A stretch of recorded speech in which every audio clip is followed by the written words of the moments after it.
Ready. Play. Is that tiebreak? First thoughts after this roller coaster? Yeah, from the beginning it was a really close match, no? I think he played really well, and he was doing it during the whole tournament, and today it was an exception.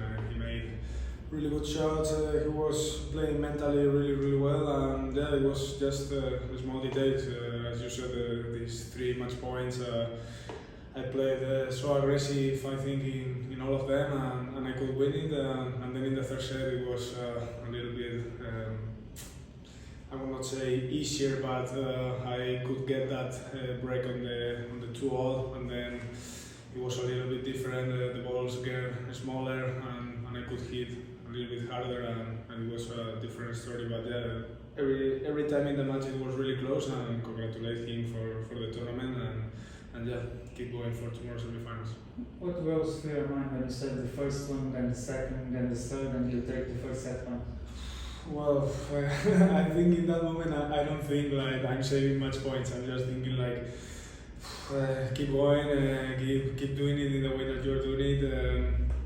I don't know. Yeah, I was talking with my coach after the match. We were like thinking if my first thing is to go down the line, go there and don't overthink in that way. No? So yeah, it was just play my game and I could save those match points, and then in the third I think that affected him a little bit, and well I could get it to my side.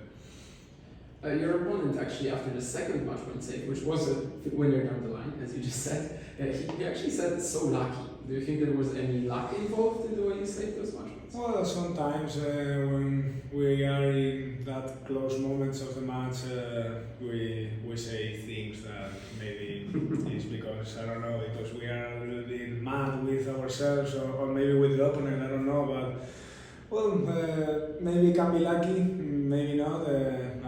I remember other game, I think, yeah, in 4-2 in the third set, I had 2 nets going to the other side. Maybe, yeah, I think that's a little bit of luck, but in that way, I think in the match point I was just aggressive. I believe in myself, and yeah, I mean, I hit to the line. Obviously, it's not the easiest shot in tennis, but well, I think in the level that we are, we hit so many lines during the match, and not because of that is luck. It's just because I think we are in a great level of tennis, and yeah, it was a close moment, and I understand him when he says that, but it was just a close moment. Yeah, even earlier than that, because of course in the first set you kind of had this mental edge that you built up because of winning the tiebreak, but even earlier at 6-4 for 2, I think you broke with this, like you chased down the drop shot, you barely got your racket in the volley.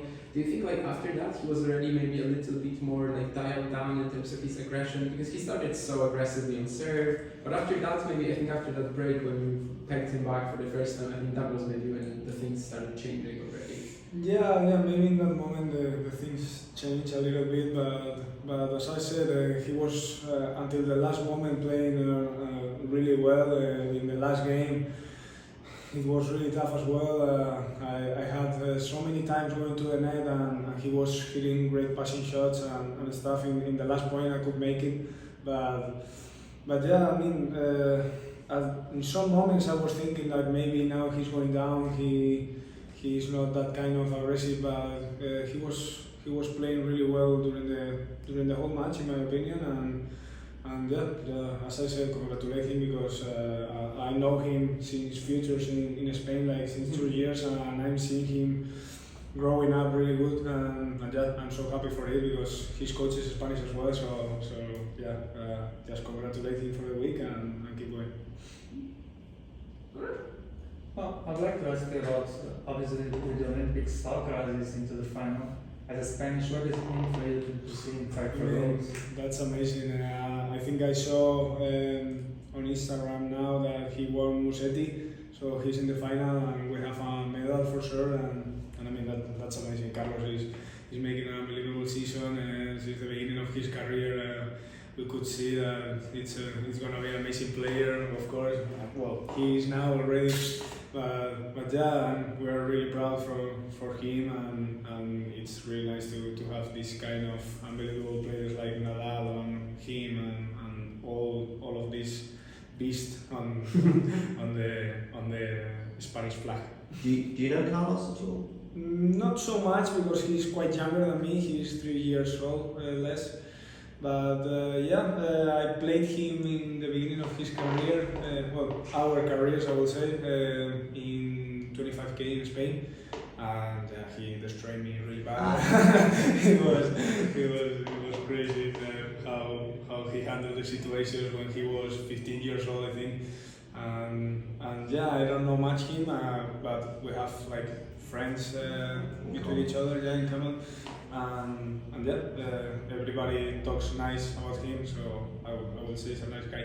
Did you know when you played him that day, did you think this is a star? Yeah, of course. Since the beginning. I mean, he's 15 years old and he was hitting, I don't know, I would say 20 forehand winners in that match, and he was in Valencia, balls like this, and hitting amazing shots all the time. And he was playing with Ferrero in his bench in that moment as well. So if number one as Juan Carlos thinks that he can practice with this guy, is because he sees something in Carlos, you know. And yeah, since the beginning, I think all of us think that he would be an amazing player, and he's showing to all of us. Spain is a clay court country, tennis-wise, but the players are doing more and more results on hard courts. Alcaraz, even yourself, you're looking for the fourth final in Portugal, Idanha, Valdelobo and Sintra, all on hard courts. This tournament, of course, also on hard courts. How do you explain that? Did anything change in your country, in your culture? Well, yeah, it's true that in Spain we used to have this clay court tradition, but in my opinion, or in my case, I would say, I started to play tennis at 9, and since the beginning I was growing up and practice every day on hardcore. So I would say I feel more confident on hardcore in like these kind of changes when you play some of the time clay court and then you come back to hardcore. I'm feeling comfortable, I would say. And yeah, but then best of my results are also on clay court, so I think this is because this kind of spirit or this kind of coaches that we have in Spain show us how is the game in clay court as well. But yeah, in my opinion, I can mix both of the surface, even grass as well. So yeah. Every player has a different opinion of this, but in my opinion, most of the players now, this young generation, can play both surfaces. Now I think this is the perfect scenario for you, because 3 p.m. you've had lunch, you've had your shower, you can rest, and you're still out there fighting. Urso just saved 10 set points to win the first set against Frey, so I think it's good news for you. Are you gonna go and watch a little bit? Well, now we'll focus a little bit more on my recovery, and then I will try to see as much as I can of the match. But yeah, so just before coming here, it was 7-6 for Ursu, and yeah, I mean it's obviously we know it will be a tough match, but yeah, this kind of 10 saves in the first set is crazy, no? So for me, if they still play 3 more hours, it will be nice because I play a little longer too. So yeah, the most important thing is to show to the people and to the crowd that we are also a really nice tennis players, even in the Challenger Tour, and yeah, that's the most important thing in my opinion. Okay, thank you so much. Thank you. If you enjoyed this video, make sure you hit that like button. Don't forget to subscribe and click that notification bell so you don't miss out on all things tennis.